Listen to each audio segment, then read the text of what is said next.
Master minds commerce చదవాలనుకునే 10th inter విద్యార్థుల తొలి ఎంపిక. అందరికీ నమస్కారం. నా పేరు మాధురి. ఇప్పుడు మనతో పాటు ఉన్నారు ప్రముఖ జ్యోతిష్య వాస్తు పండితులు నానాజీ పట్నాయక్ గారు.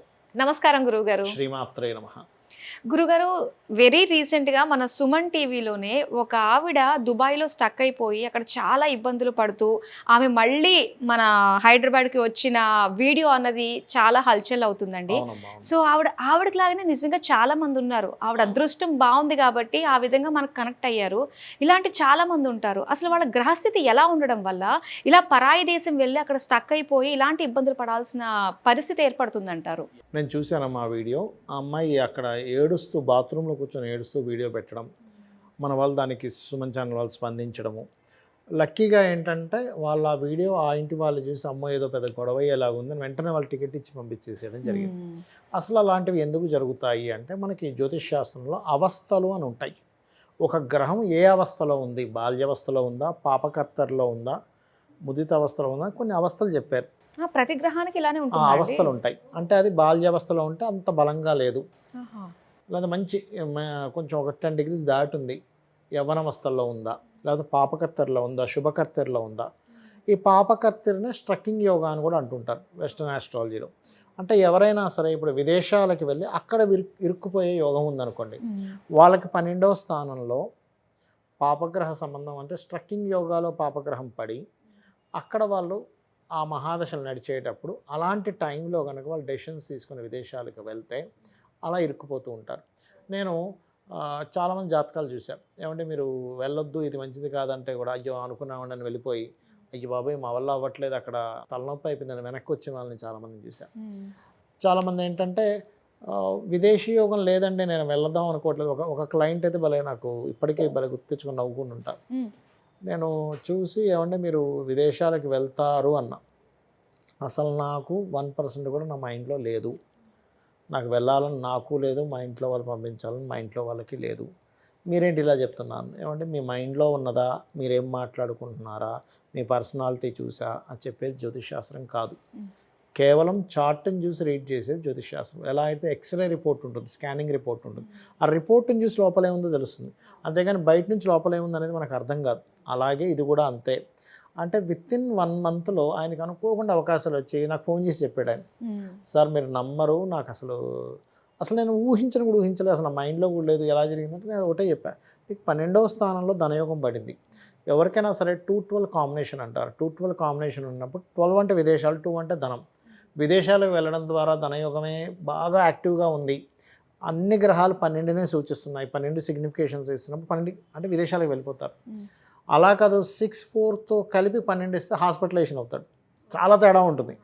అలా కాకుండా 8-6-12తో పాటు పాపకత్తిరిలో పడితే ఇలా బయటికి వెళ్ళి అక్కడ ఇరుక్కుంటారు.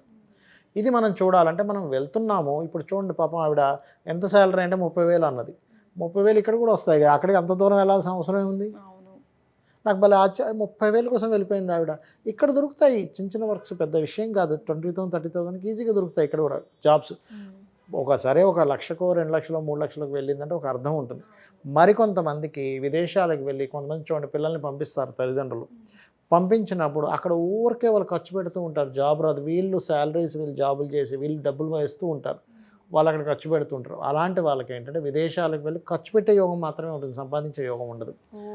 అలాంటప్పుడు వాళ్ళు వెళ్ళడం వేస్ట్. అందుకని నేనేం చెప్తానంటే అయ్యా మీరు విదేశాలకు వెళ్తున్నారా, పాయింట్ నెంబర్ 1 అక్కడ ఏమైనా స్ట్రక్ అవుతారా, పాయింట్ నెంబర్ 2 అక్కడికి వెళ్ళి మీరు ఓన్లీ ఖర్చు పెట్టి అవమానం పొంది దిక్కుతోచిన స్థితిలోకి వెళ్ళి మళ్ళీ వెనక్కి వచ్చేస్తారా, లేకపోతే వెళ్ళడం వల్ల అసలు ఏ సపోర్ట్ లేదనుకొని వెళ్ళి కూడా మీరు మంచిగా అక్కడ సెటిల్ అవుతారా, ధనం సంపాదిస్తారా, బిజినెస్ సంపాదిస్తారా, లేదు ఇవన్నీ కాదు నాకు ఓన్లీ జస్ట్ ఒక టూర్లాగా వెళ్ళే యోగం ఉందండి, నాకు జస్ట్ ఒకసారి అలా సరదాగా వెళ్ళేసి వస్తాను అనుకుంటున్నాను. రకరకాల వీసాలు ఉంటాయి, జస్ట్ అలా తిరిగి రావడానికి 15 రోజుల కోసం, దానికి మీరేం పెద్దగా ఇదవ్వాల్సిన పని లేదు. జాతకంలో అది కూడా ఉంటుంది. లేదు బిజినెస్ చేద్దాం అనుకుంటున్నా, లేదా బిజినెస్ ట్రిప్స్ వెళ్తుంటారు కొంతమంది, అక్కడ ఏదో క్లయింట్తో మాట్లాడి రావడానికి. అసలు మీరు ఏ పర్పస్ మీద వెళ్తున్నారు? ఒక్కొక్కసారి వాళ్ళ జాతకాల్లో లేకపోతే ఒకసారి వాళ్ళ పిల్లల జాతకాల్లో ఉంటుంది తల్లిదండ్రులు వెళ్ళే యోగం, అప్పుడు కూడా వాళ్ళు వెళ్తారు. సో మీరు విదేశాలకు వెళ్ళేటప్పుడు మాత్రం ఖచ్చితంగా మీ విదేశీ యోగాన్ని ఇచ్చేటువంటి గ్రహం ఎలా ఉంది, వీనస్ నిజంగానే రాహుతో కనెక్టివిటీ అయ్యి ఉన్నాడా, ఖచ్చితంగా మీరు విదేశాలకు వెళ్ళి ధనం సంపాదించుకుంటారు. అలా కాదు పాపకత్తెరలో ఉన్నాడా విదేశాలకు వెళ్ళడం ద్వారా ఇబ్బంది పడతారు. నేను చాలామంది అక్కడ కొన్ని జాతకాలు నేను తీసుకున్నప్పుడు విదేశాల్లో కొంతమంది కాల్చి చంపేశారు ఇట్లాంటివి వింటుంటే అక్కడికి వెళ్ళి ఏదో ప్రమాదం జరిగిందని వాళ్ళకి మారక యోగాలు ఉంటాయి అక్కడికి వెళ్ళి. అందుకే కొంతమంది చూడండి అక్కడెక్కడికో వెళ్ళారండి భార్యాభర్త కలిసి అక్కడ ఏదో ఎక్కారు అది మొత్తం పడిపోయింది ఈ నెలలో పడిపోయాడు అంటూ ఉంటారు. అవన్నీ మారక యోగాలు. అట్లా ఏంటంటే అసలు మీకు ఏ యోగం విదేశాలకు వెళ్ళడం వల్ల యాక్టివ్ అయింది, ఒక గృహం తీసుకోవడం వల్ల ఏ యోగం యాక్టివ్ అయింది అంటే మనం ఒక పని చేస్తున్నామంటే ఆ పని చేయడం వల్ల మనకు బెనిఫిట్ ఉంటుందా, అవయోగం ఉంటుందా, భాగ్యం పడుతుందా, విపరీత రాజయోగం పడుతుందా అనేటువంటి చాలా స్పెసిఫిక్గా ఉంటుంది జాతకంలో. అది తెలియక మనం అయ్యో ఇదేదో అయిపోతుందని భయపడుతూ ఇట్లాంటివన్నీ మనం చేస్తూ ఉంటాం. ఓకే.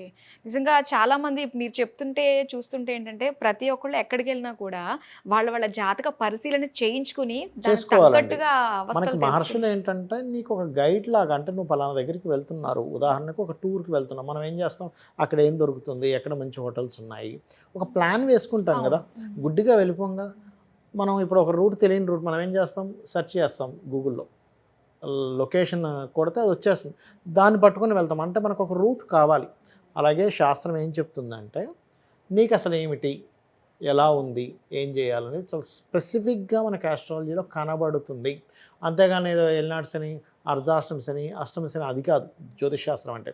ఇందాక నేను ఒక జాతకం చెప్పాను ఆయనకి, అష్టమి శనిలో బాగుంటుందండి ఆ జాతకం పెద్ద విచిత్రం. మీకు అది నెక్స్ట్ దాని గురించి మాట్లాడినప్పుడు వినిపిస్తా, కావాలంటే ఆడియో నా దగ్గర ఉంది. ఇందాక జస్ట్ అష్టమి శని అయిపోతే బాగోదు వాళ్ళకి. అవునా? అది మీకు వినిపిస్తా కావాలంటే, ఇప్పుడు నా దగ్గర ఉంది అది. అంటే అందరూ మాట్లాడేది ఒకటి, యాక్చువల్గా ఉన్నది యాక్చువల్గా ఒకటి వేరేది వేరే ఉంటుంది ఉంటుంది. అక్కడ. ఓకే, చాలా ఇంట్రెస్టింగ్ గా ఉందండి. సో చాలా చక్కగా మాకు తెలియజేసినందుకు ధన్యవాదాలు. శ్రీమాత్రే నమః.